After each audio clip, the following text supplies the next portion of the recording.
Before I begin the video, I just want to flag, as always, that I am not a qualified financial advisor and nothing I say should be considered as financial advice. Hello, I'm the Geordie Saver and welcome back to my channel. So happy new year, it's 2025 and I thought what better day than go through my 2025 goals than on the 1st of January.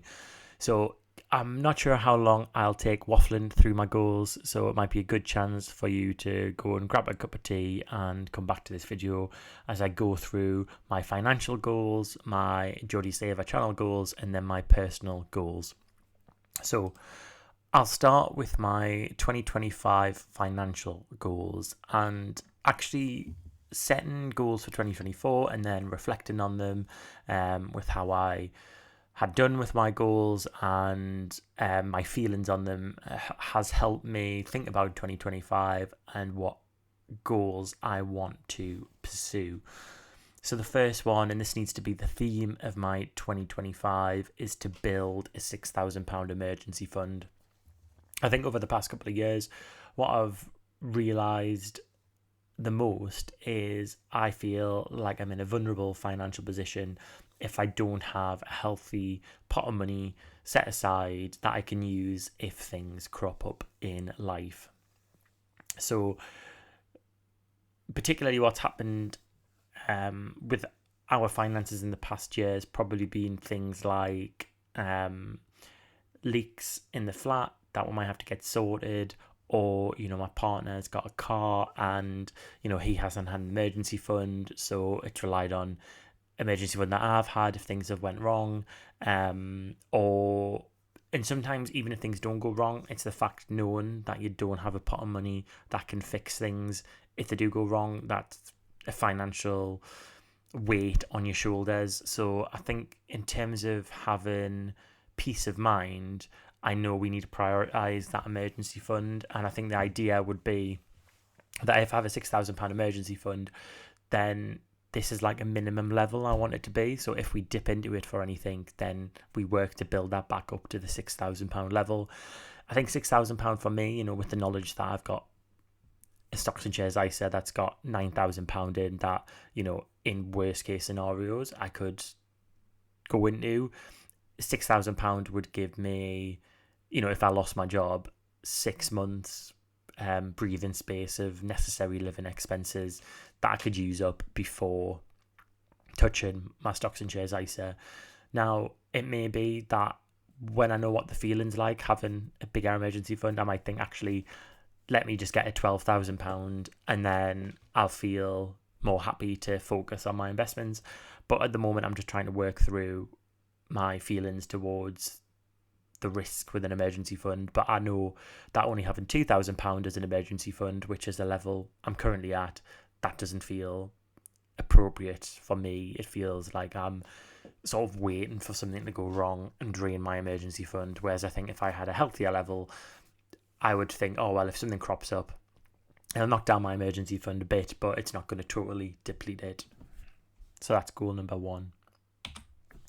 Goal number two is to create a harmonious joint finance system with my partner.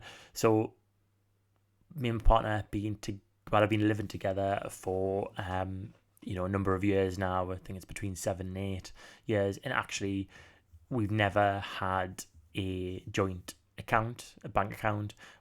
Even though we own our property together and we have a joint mortgage, how it's worked is that I have all the finances, the joint finances coming out my bank account, and then my partner pays his share into my bank account when he gets paid each month. And then in terms of weekly grocery shopping and things like that, how we've worked it is that we just take in turns buying things, or if one of us has done a big shop, then the other one sends money across.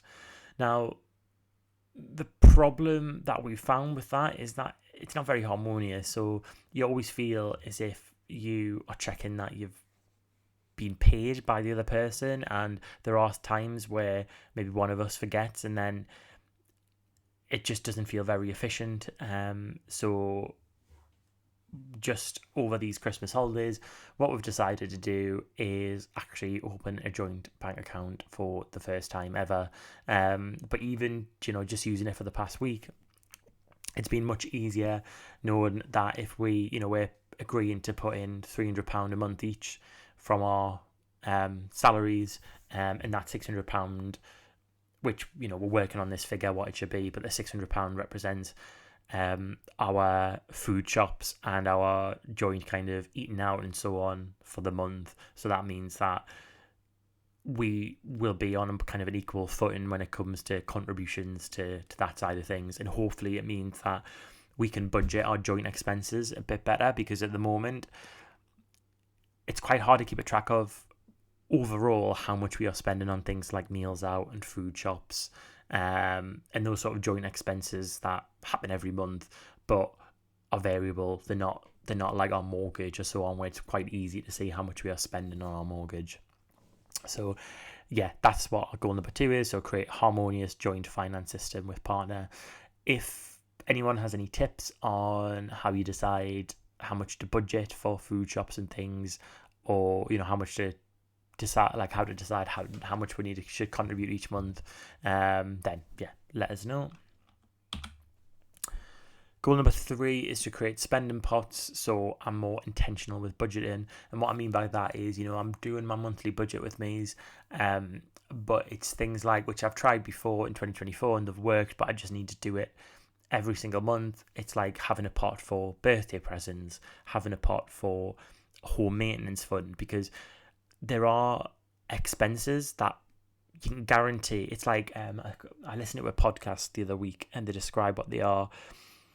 They are expenses that come up, and your brain can sometimes say they're like unexpected, but they are expected, but they're just uncertain when they're going to come up. So things like, I don't know. I know every year I'm going to need to spend money on maintaining our property. So whether it be a dodgy door, a leak, radiators, like there's always, I can look back over the past few years we've lived in our property, and every year there's been something, sometimes small, sometimes bigger. There's been something that's cropped up. So actually, instead of us thinking it's an emergency and it should be an emergency fund, like, yes, I have used the emergency fund for it in the past, but actually these spending pots should be used, because if I put in, I don't know, £100 a month for house maintenance, then it means that the money's there and I can intend to use it. Similarly, holidays, actually having a holiday fund, so I can know how much I'm setting aside for the holiday and trying to budget that a bit better. And then the final financial goal is to shift the focus from the mortgage overpayments to investments.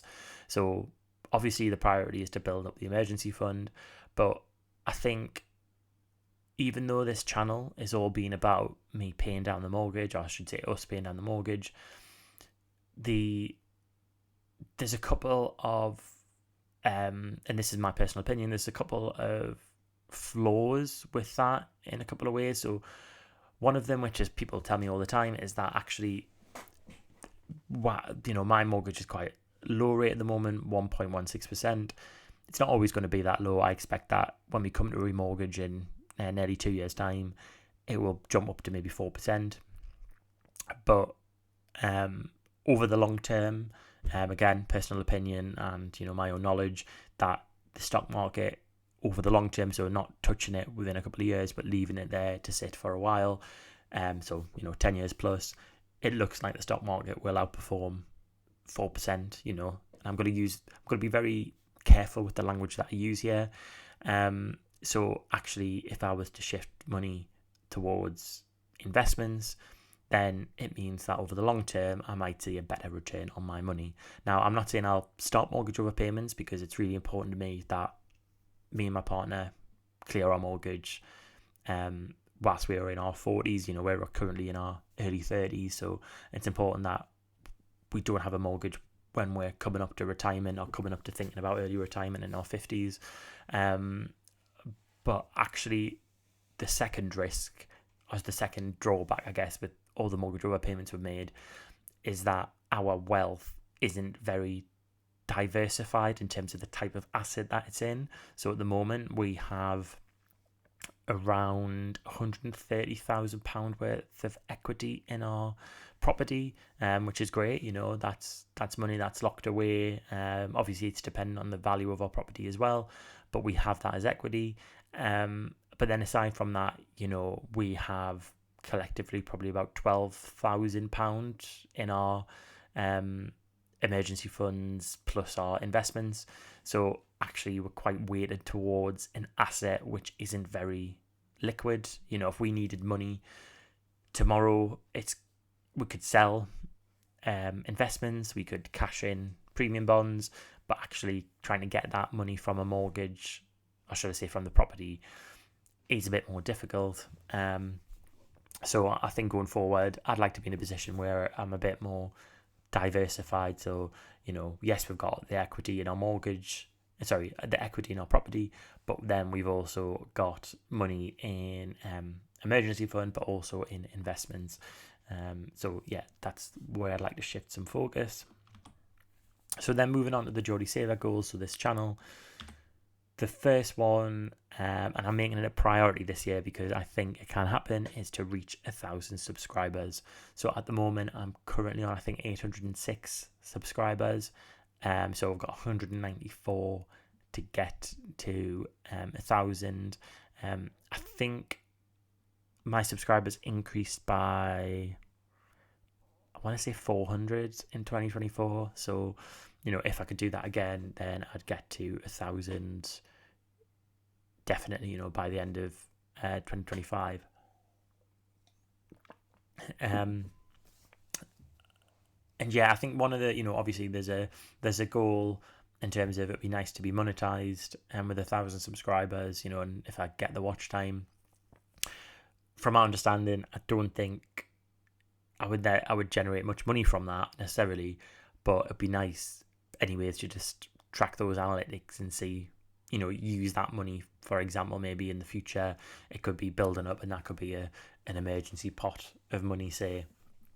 The other thing is, I think while I'm under 1,000 subscribers, it's like I'm always checking the numbers to say, oh, I'm nearly 1,000 or not.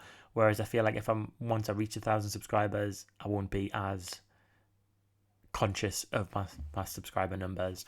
But yeah, just to flag that I am really grateful that I have built a community on the Geordie Saver YouTube channel. I love reading the comments, and actually I was quite moved when, people comment and say that they look forward to watching my videos, and, talking about that, they find these videos quite relatable and down to earth. And yeah, it's been quite, I don't know what to call it. It's been like a diary doing these videos. It's, kept me accountable. It's quite therapeutic in terms of talking about how I'm feeling towards my money, but then also being able to look back on years gone by and seeing at what stage in my life we were with money, and what feelings about it. So actually I get a lot of value out of doing these videos, but it always surprises us when people comment to say that they also get some value out of them, which is great. And then linked to this is goal number 2, which is continue creating new content and trying out new ideas. So one of the things I was really proud of in 2024 was to put myself out there and actually creating podcast episodes. So I think I did 8 or 9 in 2024. And I really, I started it doing a podcast episode with my partner, which was great because we've got that chat now on record that we can look back on, and I think we're going to do it early this year. So in January we're going to do a sort of repeat of that conversation with different questions, but I think we're probably going to listen to it before we do it, and then have a bit of a reflection on how our thoughts on money as a couple have changed. But I also, talked to different people about money. So I talked to a YouTuber, Slice Jess, which was really interesting. I talked to someone who become mortgage free, saving for a new way. I talked to Joshua who has the podcast, from the top of my head, I can't remember what that podcast called, which is terrible, but I was actually on that podcast. But yeah, I've talked to Joshua. He's got that the money, I guess, money podcast. And then I talked to Risk on Investor, so another YouTuber, Chaz, who was great to talk to. And I talked to someone who actually went to school with, who has got a property business, which was really interesting. I also talked to a celebrity, so I talked to Bobby Seagull. And yeah, just looking back on all these different conversations. And also I talked to Rob Newlands as well. That was a recent one, who is a head teacher turned financial planner. So yeah, so I've got all these conversations that I've got that I can listen to in the future, reflect back on. And actually that all came from me having a goal or an idea in the new year that that's the type of content that I consume and that I'd like to create, and be in control of setting the questions for people and having those conversations. I think in an ideal world, what would I like that to become? I think I love celebrity money. I love that side of things. I love understanding how people who are maybe in a lucrative career, like maybe people in that celeb world, what they think about money and how they handle their own money. So if there are opportunities in the future where I could interview more celebrities about their money, then yeah, that would be brilliant. And I am, people might wonder how someone who's a small YouTuber is able to interview people. Like, I interviewed Bobby Seagull, who's, if you don't know, he's been on University Challenge, and now he's on TV quite a bit as a bit of a sort of panelist or commentator in terms of representing things about education and mathematics and doing outreach in there. But he's been on quite a lot of TV programs, and someone asked me, how do you get someone like that on a podcast with someone who's got 800 subscribers? And actually the answer to that is just asking questions. So I will just send someone a message on Instagram, or I will comment on one of their Instagram posts and just let them know about what I'm about and what I'm interested in. And actually, if you've got someone who has a mindset like I guess Bobby Seagull has, where they aren't, well, he doesn't appear to be very hierarchical in that, he doesn't be very judgmental. He's not very judgmental. He's very open to supporting other people, and actually, because it was a topic that interests him, he was more than happy to speak to me. So I want to pursue opportunities like that again this year. And then the final one for the Geordie Saver was just to explore blogging and whether I enjoy it. So at the start of 2024, I bought the domain name, which is thegeordiesaver.co.uk, and I started posting a couple of blogs, but I got out of the habit of doing it.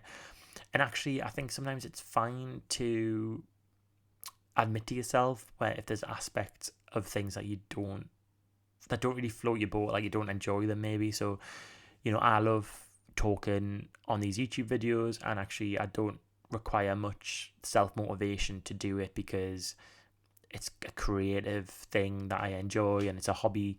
Whereas the blog posts I did post, I sort of had to force myself down to sit and write them.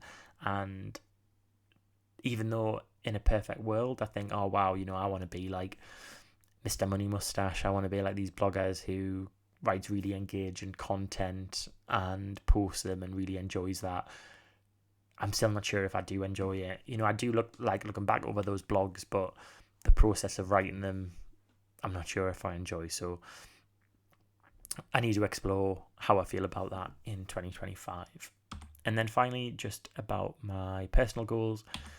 So the first one is focus on creating memory dividends, specifically big trips. So I have read Die with Zero, which is a book, personal finance book, but actually it kind of goes against some of the other personal finance books about wealth, because it talks about wealth in the context of, yes, being able to retire early, but focusing on those experiences in life that will create what the author calls memory dividends. So actually, you go on a big trip. So for example, I've been to Las Vegas with my partner.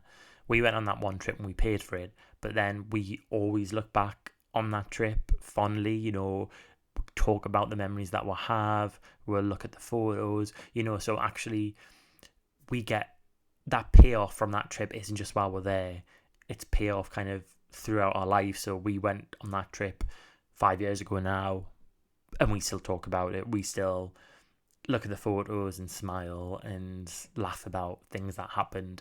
And I think the past couple of years, particularly since COVID, we haven't focused on doing long haul trips. We focused on going to Europe, which has been great. I've been very lucky to be able to afford to go abroad anywhere, but I've got in the habit of kind of putting off big trips and thinking, oh, we'll do that at some point in the future.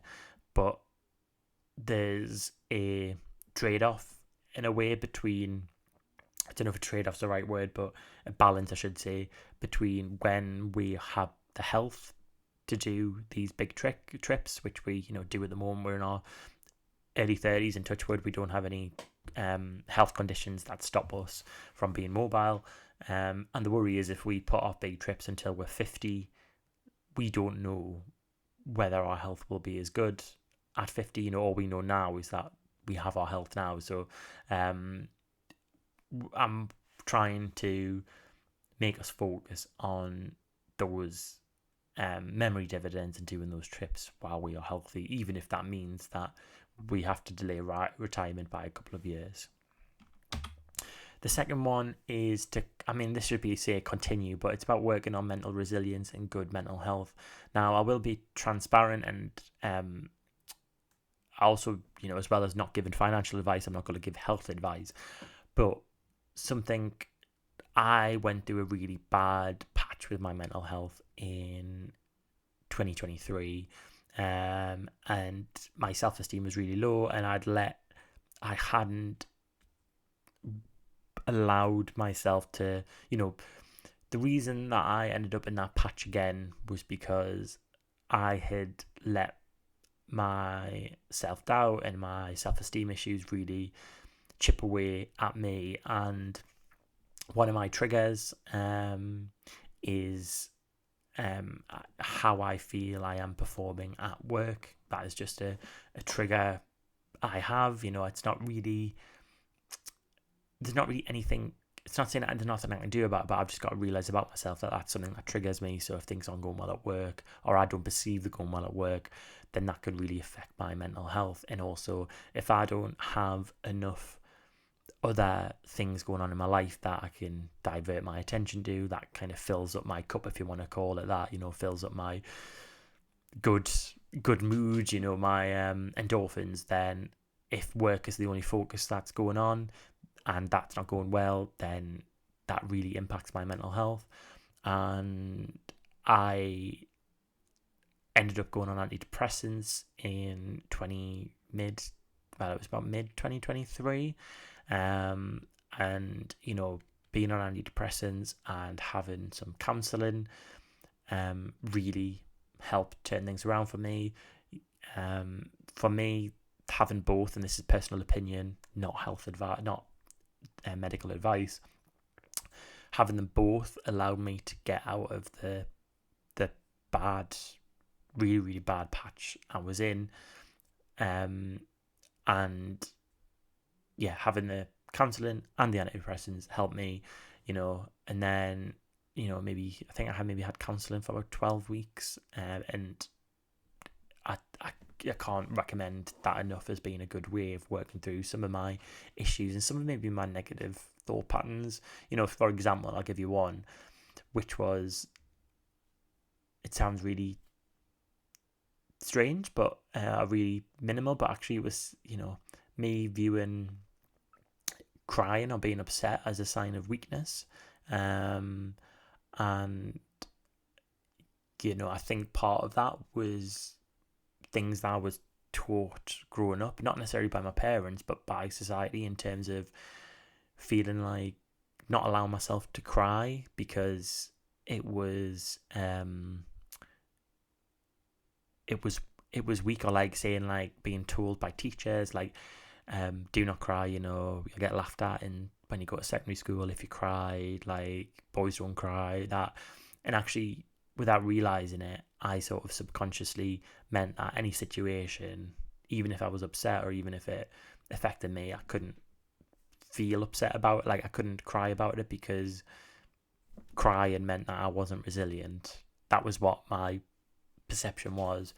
But then actually, when I talked to my counsellor, it was really eye-opening when she said to me, well, crying's natural. You can't change how you feel. A feeling's a feeling. You can change how you respond and how maybe you can rally yourself around when you feel negative or upset, but you can't just ask yourself to feel happy when you feel sad and expect, it's not natural. She said, some people might be really good at doing that, but she said, actually there's a strength in knowing what you need to sort of nourish yourself. So actually, if you having a cry and getting those emotions out, maybe talking them through with someone, and then thinking about actually what can I do for me that's going to look after me, and focusing on being compassionate to yourself,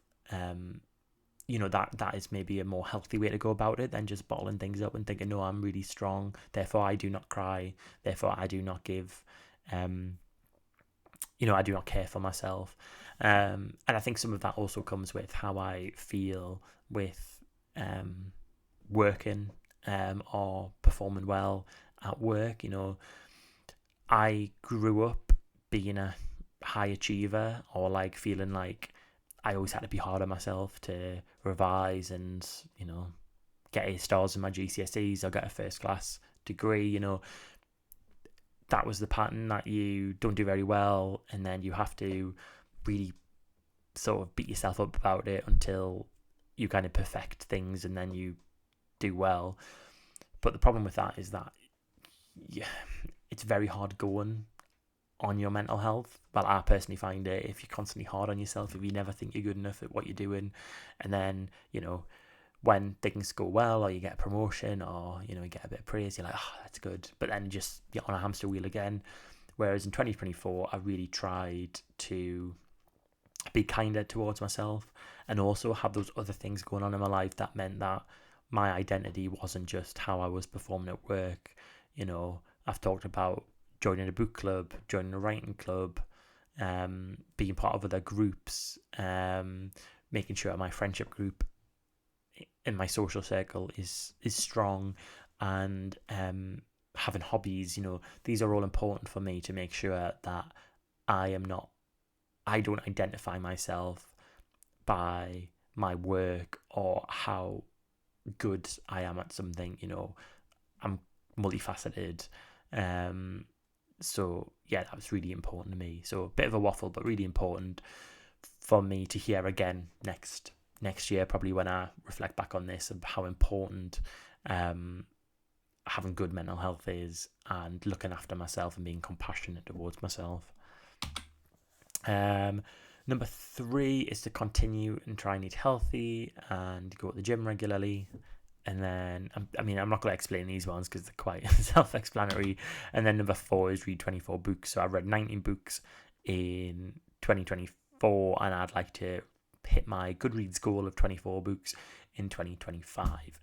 So that was a bit of a waffle, but I'm glad I went through all my goals. Let me know in the comments box down below if you have any similar goals or what goals you have. And yeah, I'll see you on the next video.